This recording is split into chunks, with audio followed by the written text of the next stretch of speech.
এই ভিডিওটা যারা এক্ষুনি দেখতে শুরু করেছো প্রথমে কমেন্ট সেকশনে জানাতে হবে, আবার একবার জানাতে হবে মেগাস্টার শাকিব খান এবং কোয়েল মল্লিক জুটিকে বড় পর্দায় কারা কারা চাইছো।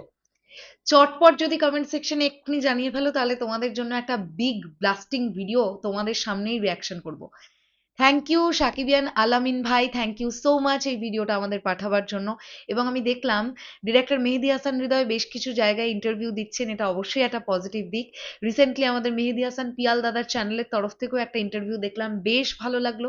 কিন্তু পার্টিকুলার যে ছোট্ট ক্লিপটা এখন তোমাদের দেখাবো, এটা পিয়াল দাদার ইন্টারভিউ নয়, এটা অন্য কোনো একটা জায়গার ইন্টারভিউ, যেখানে ডিরেক্টর মেহেদী হাসান হৃদয়ের মুখের কথাগুলো শুনলে তোমাদেরও মনে হতে পারে তবে কি কোয়েল মল্লিক হতে পারেন আপকামিং রোজার ঈদের সিনেমার নায়িকা।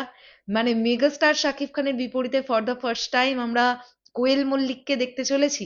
আমি কিছু বলবো না, তোমরা হৃদয় ভাইয়ার মুখের কথাগুলো আগে শোনো, তারপরে দেখো দেখো তোমাদেরও কি মনে হয়। চলো। অনেক দিন পর্যন্ত চায় এবং সাধারণ দর্শক অনেকদিন পর্যন্ত চায় যে সাকিব ভাই আর কোয়েল মল্লিক অন স্ক্রিন আসুক। সো আমারও মনে হয় যে তারা দুইজন যদি আসে তাহলে একটা মানে অন্যরকম কিছু হওয়ার সম্ভাবনা আছে, মানে দর্শক নতুন মানে অন্যরকম কিছু একটা দেখতে পাবে। যেমনটা দেখছি হচ্ছে মিমি চক্রবর্তীর সাথে তুফানে। তো আমিও চাই যে তাদের একটা কাজ হোক।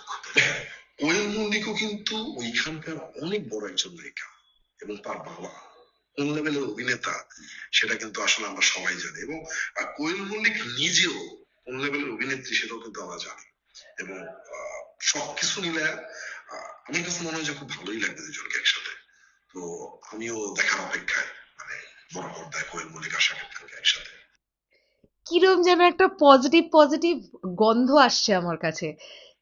ডিরেক্টর মেহেদী হাসান হৃদয় যেভাবে কোয়েলদির কথাটা বলতে গিয়ে একটা মুখের স্মাইল দেখতে পেলাম, একটা আলাদাই লেভেলের পজিটিভিটি দেখতে পেলাম। এবং যেভাবে হৃদয় ভাইয়া বললেন যে দর্শক চায় এই জুটিকে দেখতে, হৃদয় ভাইয়া নিজেও বললেন আমিও চাই এই জুটিকে দেখতে। কোয়েলদি ভীষণ নামকরা একজন অ্যাক্ট্রেস, কোয়েলদির বাবা প্রচন্ড নামকরা একজন অ্যাক্টর কলকাতার, মানে রঞ্জিত মল্লিক। তো এই পুরো বিষয়টা শোনবার পরে একজন নর্মাল মানুষ হিসেবে, একজন সাধারণ সিনেমা প্রেমী মানুষ হিসেবে হঠাৎ করে আমার এটা মনে হচ্ছে যে কেন জানি না কোয়েলদির সঙ্গে কি তবে রোজারিদের এই প্রজেক্টটা নিয়ে অলরেডি টিমের কথোপকথন হয়েছে? তাহলে কি কোয়েল মল্লিক মেগাস্টার শাকিব খানের বিপরীতে এই সিনেমাটাতে নায়িকা হতে পারেন? আমি জানি না। এতদিন ডিরেক্টর মেহেদী হাসান হৃদয়কে নায়িকা প্রসঙ্গে কোনো কথা বলতে শুনলেই আমরা বলতে শুনতে পাচ্ছিলাম এটা।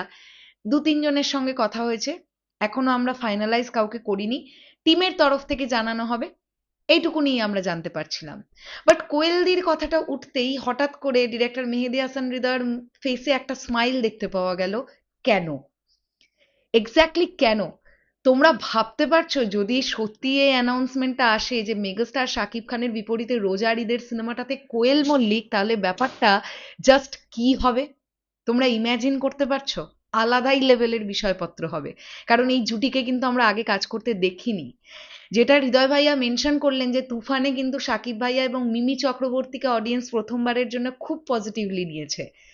তো ঠিক একইভাবে যদি কোয়েলদির সঙ্গে মেগাস্টারের কাজ হয় বা মেগাস্টার শাকিব খানের নায়িকা কোয়েল মল্লিক হন, তাহলে এই জুটিকেও কিন্তু প্রথমবারের জন্যই বড় পর্দায় দর্শক দেখবে। আমি তো ভাই সুপার এক্সাইটেড, সেদিন আনন্দে লাফাবো, কারণ আমিও এই জুটিটাকে দেখবার জন্য ভীষণ এক্সাইটেড। তোমাদের কি বক্তব্য এই বিষয়টাকে নিয়ে অবশ্যই কমেন্ট সেকশনে জানিও। পুরোটাই কোট আনকোট যদি হয় এর ওপরে আছে, কারণ হৃদয় ভাইয়া এখানে কখনোই বলেননি যে কোয়েলদি নায়িকা। বাট তারপরেও আহ, খুব পজিটিভ একটা ব্যাপার লাগলো, দ্যাটস ওয়াই আমি এই ভিডিওটা প্রেজেন্ট করলাম। তোমাদের কি বক্তব্য কমেন্টে জানাও। টাটা।